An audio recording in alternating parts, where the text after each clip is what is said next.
Hello everyone and welcome to my little corner of the internet. My name's Michael and I'm bitten by a radioactive book.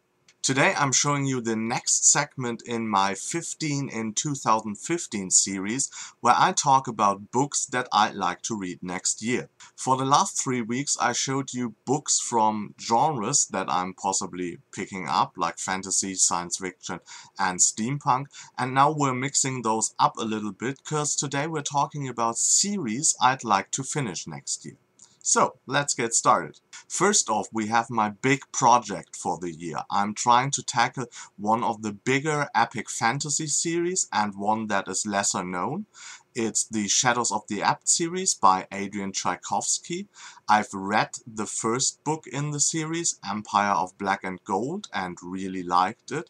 It has a really special feeling because the world building is quite interesting.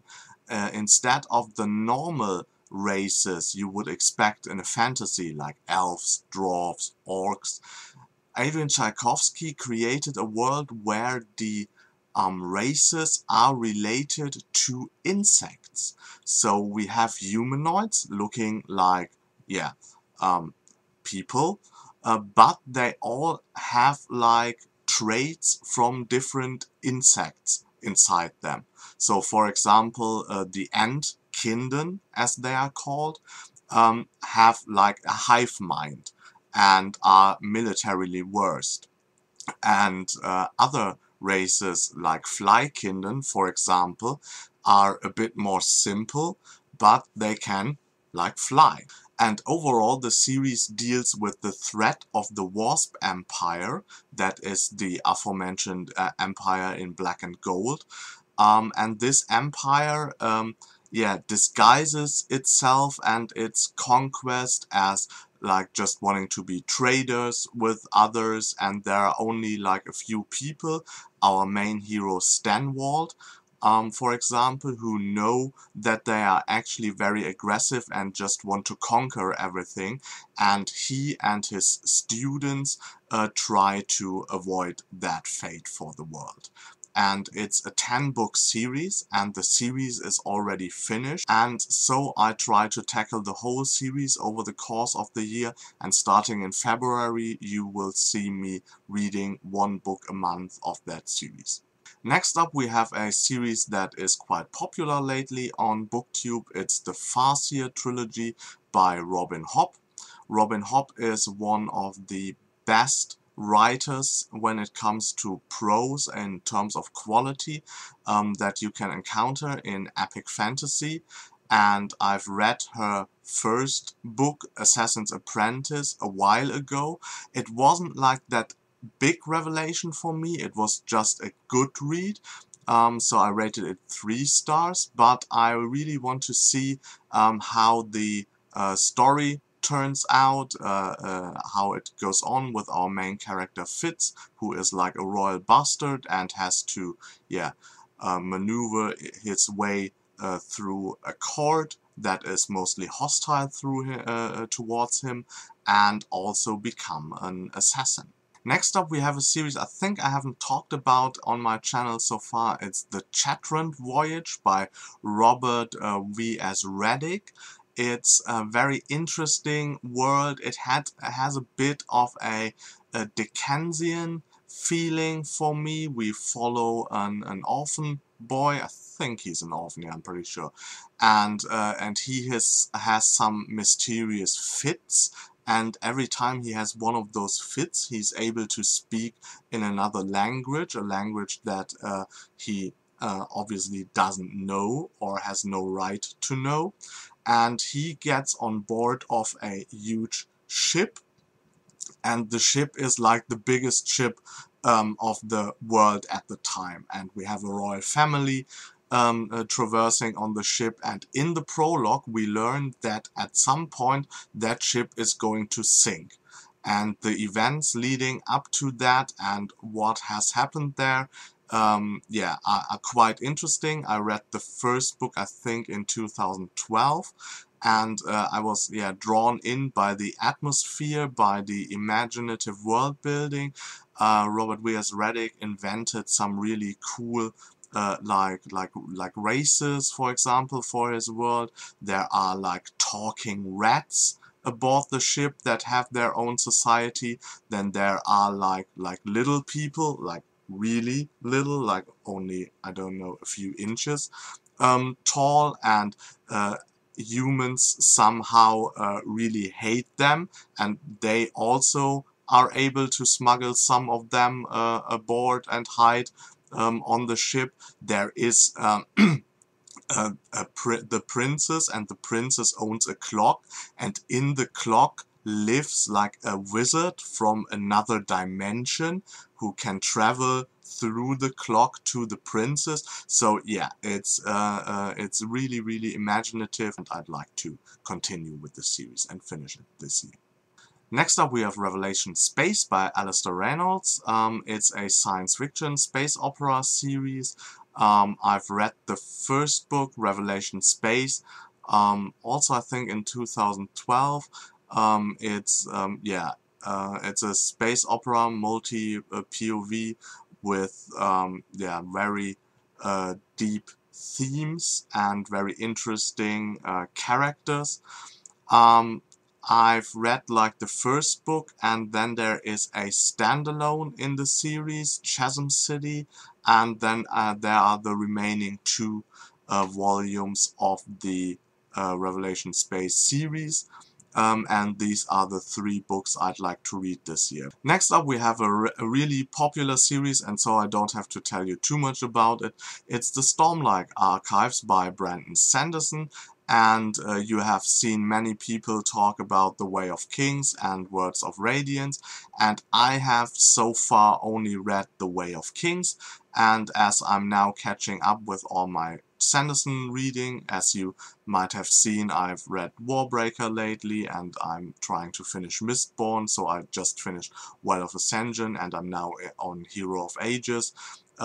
So yeah, there's a lot of Sanderson reading for me going on, and I haven't read Words of Radiance yet, and I want to change that. Next up we have the Raven Shadow series by Anthony Ryan. I've read Bloodsong, the first installment in the series this year. It's one of my top 5 reads of 2014. I really enjoyed that series about Valen Alsorna, a boy who gets into a order, or into a religious order, and is trained to be like a warrior of faith. And there's a lot of bonding and camaraderie between the boys, especially in the first half of the book, and in the second half of the book we see their first adventures in the world and get to know more about the overall plot. And I really enjoyed that one. Tower Lord, the second book in the series, is already available, and the Queen of Fire, the final installment, will be out in July, I think. And yeah, I try to finish this series over the year. Next up we have the Parasol Protectorate by Gail Carriger. It's also a series you might have seen already on BookTube, because the first book, Soulless, is very popular among a lot of people. Lindsay Ray talked about the series. I know Nicole from Wolf's Whistle read the series, and a couple of others as well. I also read this in 2013, I think, and the first one, and I really enjoyed it because I like steampunk. I even wasn't that appalled by it, because it has a lot of romance, so it's actually more a paranormal romance in a steampunk corset, but it has some valid steampunk themes like gender equality or moral in science. And I really like the main character, Alexia Tarabotti. She's a really great character, and the book series is just a lot of fun. It has a good amount of humor, a good amount of action, a good amount of romance, so it's just well-rounded, and I'd like to finish the series. Next up we have the Moonquiet Quartet by David Hare. It's a series about two continents. The first continent is a more westernized medieval continent, and the second continent is more of a mix-up of Asian and Arabic cultures. And the continents normally don't interact. There is a bit of airship travel, but that is not really reliable. And so the only way that it's really possible to travel between the two countries is a bridge that was built by magician, the Moontide Bridge. And as the tides rise so high, there's only a cycle, I think like every 11 years you can travel the bridge for like 2 years, and then it's not possible for 9 years. So the western continent actually started off trading with the eastern continent, but then wanted to expand onto their territory and get some of their resources, and so they started crusades toward them. And so these crusades now only happen like every few years, every time the Moontide Bridge is passable again. And in that setting we are following a bunch of characters from both sides, mostly teenage characters who get their education as a magician on the western continent, or are married off to a strange mage on the eastern continent. It was very, very intriguing. I really liked the first book, and the second and the third are already out, at least in the UK. I think in the US only the second one, the Scarlet Tide, is out. But I really enjoyed this series, and I hope that the fourth book in the Quartet will be out sometime next year, so I can finish the whole series then. Next up we have the Burton and Swinburne series by Mark Hodder. I've read the first installment of that, The Strange Affair of Spring-Heeled Jack, this year, and same as Bloodsong by Anthony Ryan, this is one of my top 5 reads this year. It's one of the best steampunk books I have ever read. It has the right amount of intellectual engagement compared to action, and just a cool feeling of sense of wonder. I really enjoy the language Mark Hodder uses in the book, the themes he tackles, like also moral in science. There are a few philosophical themes and thoughts about imperialism inside the book, but also he tells a very, very interesting story. And the series now has like 5 books so far out, and I really want to read the remaining 4 of the series that I'm still missing. Next up we have the Old Man's War series by John Scalzi. You might have seen the first book, Old Man's War, a couple of times on BookTube as well. It's a staple of modern science fiction, and there are like 4 other books in the series. I've read the second one so far, called Ghost Brigades, and there are 3 others out there that I haven't read so far, and I think a 6th book is coming out this coming year, so I'm really looking forward to finish this series as well. Next up we have a series called The Tales of the Ketty Jay by Chris Wooding. It's a series you might have seen me talk about before on my channel, because I really enjoyed the first 3 installments. It was like 2 5-star reads and a 4-star read for me, and the series actually has only 4 books, and so the last remaining one is The Ace of Skulls, and I'm going to read this in January. The series deals with a misfit crew of a skyship called the Ketty Jay, and it reminds me a lot on the TV show Firefly. It has the same kind of feeling. The only difference is that Firefly is actually like a science fiction series, so we go to different planets, and the Tales of the Ketty Jay series is a secondary world fantasy, so it's only like 1 planet, but they travel around a lot in the ship, and we see like different countries during the course of the series. Next up we have the Powder Mages series by Brian McClellan. It's a flintlock fantasy. I read the first book, Promise of Blood, in 2013. I'm just about to finish the second one, the Crimson Campaign. And the next book, The Autumn Republic, comes out in February, and yeah, then I'm going to finish the trilogy there as well. This series has a very interesting magic system. It has more than one. It has actually like 3 magic systems, like more traditional elemental magic, the powder magic, where mages are able to manipulate like bullets and gunpowder and do a lot of cool stuff with them. And then there are the necks, which are like, yeah, certain traits a character can have, like for example not needing to sleep.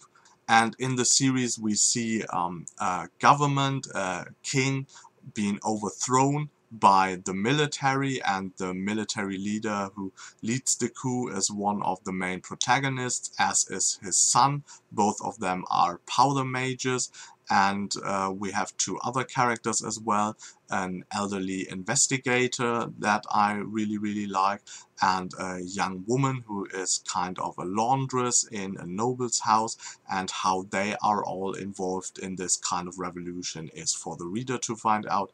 But it's a really good series, and I'd like to see the concluding volume. Next up we have a series that you might know, because a lot of the booktubers have read the first installment this month.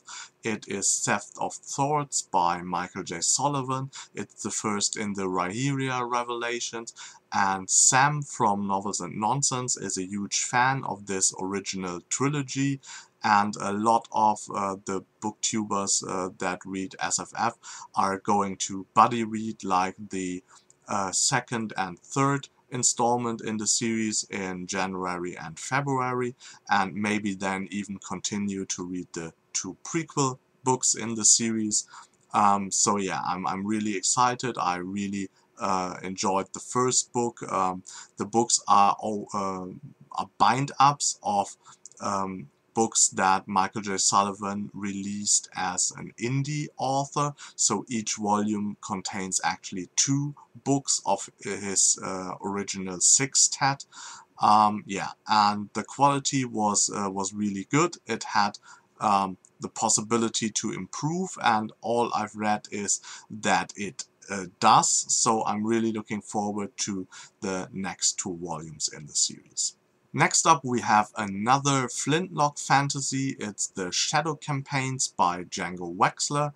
I've read the first book in 2013 and rated it 5 stars.